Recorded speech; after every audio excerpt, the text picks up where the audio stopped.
റമദാനിലേക്ക് എത്തിക്കുവാൻ വേണ്ടി പ്രാർത്ഥിക്കുകയും ചെയ്തുകൊണ്ട് റജബിലെ ദുആ തുടങ്ങി റജബ് നമ്മിൽ നിന്ന് യാത്ര പോയി. ശഅബാനിൽ നാം എത്തിയിരിക്കുകയാണ്. അടുത്ത റമദാനിലേക്ക് കാലെടുക്കാൻ പോവുകയാണ്. ബറാത്തിൽ ഒരു മേറാജിന്റെ രാത്രി നമ്മിൽ നിന്ന് യാത്ര പോയെങ്കിൽ അടുത്ത നമ്മുടെ ബഡ്ജറ്റിന്റെ ബറാത്ത് രാവ് എന്ന് പറയുന്ന ആ മഹത്തായ ദിനരാത്രി നമ്മിലേക്ക് കിടക്കുകയാണ്.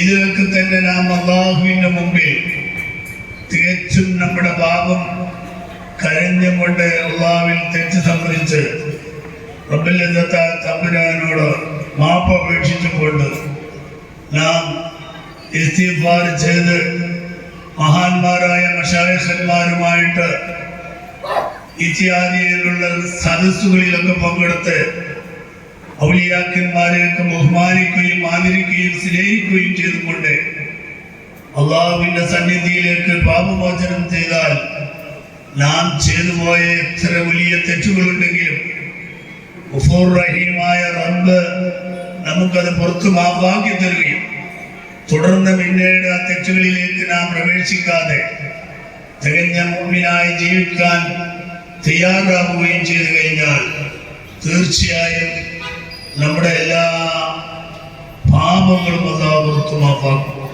അതിന് പറ്റിയ സമയവും ദിവസങ്ങളും ദിനരാത്രികളും നമ്മിൽ വന്നുകൊണ്ടിരിക്കുകയാണ്.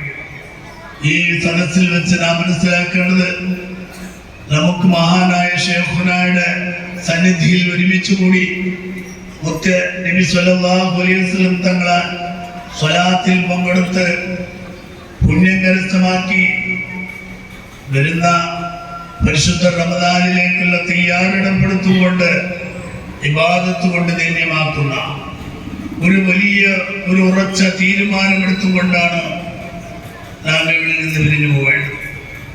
പരിശുദ്ധ റമദാനിൽ ഒരുപാട് ഖുർആൻ ഖത്മ തീർക്കണം, ഒരുപാട് ഖത്തം തോന്നി, ഒരുപാട് തവണകൾ ഓതി ഖുർആൻ നമുക്ക് നെഞ്ചോട് ചേർത്ത് പിടിച്ച് നാം അല്ലാഹുവിനോട് എത്രത്തോളം എടുക്കാൻ പറ്റുമോ അത്രത്തോളം എടുത്ത് ഈ ജീവിതകാലത്തുള്ള പ്രയാസങ്ങളൊക്കെ തീർത്ത് ദുനിയാവിലും ആഖിറത്തിലും നമുക്ക് വിജയം കരസ്ഥമാക്കുവാൻ വേണ്ടി നാം ഉപയോഗപ്പെടുത്താൻ പറ്റാവുന്ന ദിവസങ്ങളും സന്ദർഭങ്ങളും സമയങ്ങളും സദസ്സുകളും നാം ശരിക്കും ഉപയോഗപ്പെടുത്തി അതൊക്കെ തന്നെ നമുക്ക് വലിയ മുതൽക്കൂട്ടായി മാറ്റിയെടുക്കാൻ സാധിക്കും.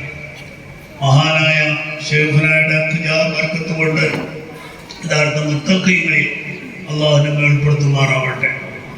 ഞാനധികം നീട്ടി പറയുന്നില്ല. വലിയ ഒരു മഹത്തായ ദുആ സദസ്സാണ് ഇവിടെ നൽകാൻ പോകുന്നത്. സലാത്തിന്റെ വാർഷികമാണ്. സലാത്ത് ചൊല്ലി അതിനോടൊപ്പം ദുആ നടത്തുമ്പോൾ എന്തായിരുന്നാലും നമ്മുടെ മുറാദുകളും മറ്റുള്ള ഉദ്ദേശ ലക്ഷ്യങ്ങളൊക്കെ തന്നെ സഫലമായി കിട്ടുമെന്നതിൽ സംശയമില്ല.